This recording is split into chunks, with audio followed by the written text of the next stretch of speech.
gas dicolong orangnya lagi sholat. Viral penjual cuanki kebingungan saat tabung gas dagangannya hilang dicuri saat sholat. Warganet prihatin beri dukungan.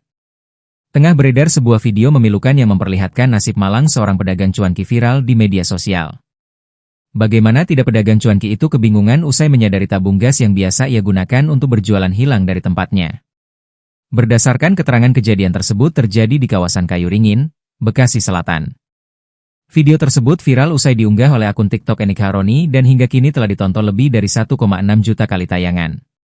Dalam video tersebut, merekam momen kebingungan sang pedagang ketika menyadari tabung gas 3 kg yang menjadi nyawa dagangannya raib di gondol maling.